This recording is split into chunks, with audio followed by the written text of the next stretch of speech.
ایک تفریحی بحری جہاز سمندر میں حادثے کا شکار ہو گیا۔ جہاز پر ایک میاں بیوی کا جوڑا بھی سوار تھا۔ لائف بوٹ کی طرف جانے کے بعد انہیں احساس ہوا کہ اس میں صرف ایک شخص کی گنجائش باقی ہے۔ اس وقت اس شخص نے عورت کو اپنے پیچھے دھکیل دیا اور خود لائف بوٹ پر چھلانگ لگا دی۔ خاتون نے ڈوبتے ہوئے جہاز پر کھڑے ہو کر اپنے شوہر سے ایک جملہ کہا۔ یہاں استانی نے توقف کیا اور پوچھا، آپ لوگوں کا کیا خیال ہے کہ وہ کیا بات پر چلائی ہوگی؟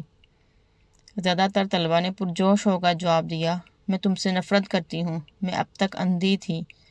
اب استانی نے ایک لڑکے کو دیکھا جو اس تمام تر قصے کے دوران خاموش رہا تھا۔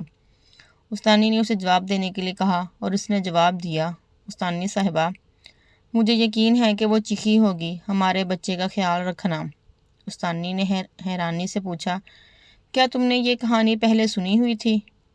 لڑکے نے سر ہلایا، نہیں، لیکن یہ بات میری ماں نے میرے والد کو بیماری سے مرنے سے پہلے کہی تھی۔ استانی نے افسوس کرتے ہوئے کہا، جواب صحیح ہے۔ تفریحی بحری جہاز ڈوب گیا۔ وہ شخص بخیریت گھر پہنچ گیا اور اپنی بیٹی کو تنہا ہی پالا۔ اس شخص کی موت کے کئی سال بعد ان کی بیٹی کو اپنا سامان صاف کرتے ہوئے والد کی ایک ڈائری ملی۔ اس ڈائری سے یہ راز آشکار ہوا کہ جب اس کے والدین تفریحی جہاز پر گئے تھے تو ماں کو پہلے سے ہی ایک لا علاج بیماری کی تشخیص ہو چکی تھی۔ اس نازک لمحے میں باپ زندہ بچ جانے کے واحد موقع سے فائدہ اٹھا کر بھاگ نکلا۔ اس نے اپنی ڈائری میں لکھا تھا، میری کس قدر تمنا تھی کہ تمہارے ساتھ سمندر کی تہہ میں ڈوب مروں، لیکن اپنی بیٹی کی خاطر میں تمہیں ہمیشہ کے لیے سمندر کی گہرائیوں میں اکیلا رہنے کے لیے چھوڑ آیا ہوں۔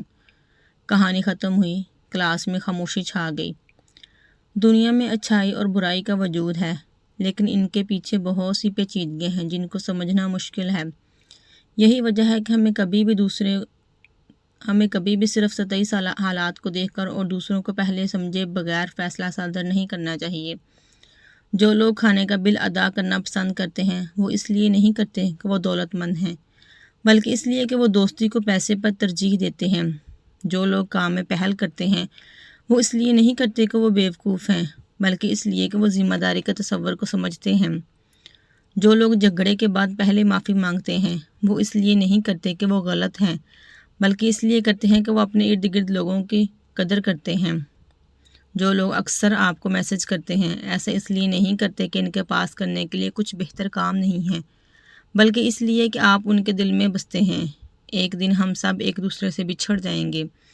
ہم ہر موضوع اور موقع کے بارے میں گفتگو کو یاد کریں گے اور ان خوابوں کو جو ہم نے مل کر دیکھے تھے۔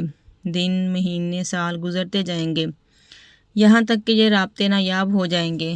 ایک دن ہمارے بچے ہماری تصویریں دیکھیں گے اور پوچھیں گے کہ یہ کون لوگ ہیں، اور ہم پوشیدہ آنسوؤں کے ساتھ مسکرائیں گے، کیونکہ ایک مضبوط لفظ دل کو چھو لیتا ہے، اور ہم کہیں گے، یہ وہی ہیں جن کے ساتھ ہم نے اپنی زندگی کے بہترین دن گزارے تھے۔